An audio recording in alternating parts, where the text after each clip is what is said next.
equal education is a formidable movement of learners who we call equalizers, and parents and community members who are fighting for children's right to basic education and to ensure that all children, no matter which community you come from, have access to the same quality of education. Equal education was established here in Khayelitsha, and that's where our head offices remain based. But we do have offices in Gauteng and in the Eastern Cape, and we have a strong presence in Limpopo and KZN. So probably our best known campaign is on the norms and standards for school infrastructure. We battled with the Ministry of Basic Education for over 3 years to see that those regulations were promulgated. And what they do is describe what a school should look like.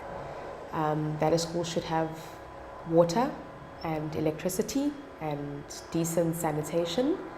Our other campaigns include the Scholar Transport campaign, and that is because we have so many learners, particularly in rural areas, walking incredibly long distances to school.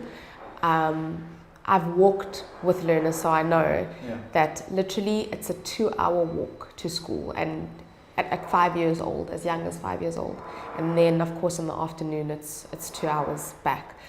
We were involved in putting pressure on government to release a national learner scholar transport policy. But that wasn't the end of that story. There are deficiencies in the national policy, which we are now trying to have addressed. Then there's also the Gauteng sanitation campaign. And in that respect, the victory we've achieved there is to have the Gauteng Education Department actually change their budget and allocate more money to ensure that all schools have decent sanitation and that sanitation facilities are well maintained. There's a lot about resources, but we're also looking at what takes place inside of the classroom.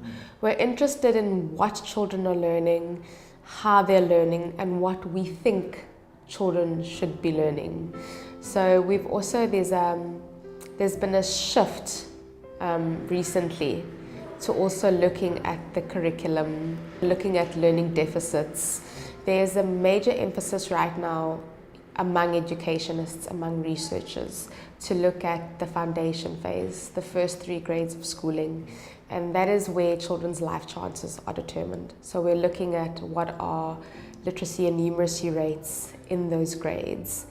And we forget that teachers are also resources. It's not just walls and windows that are resources. And we want to see all children have access to well-trained, committed teachers, especially in the foundation phases.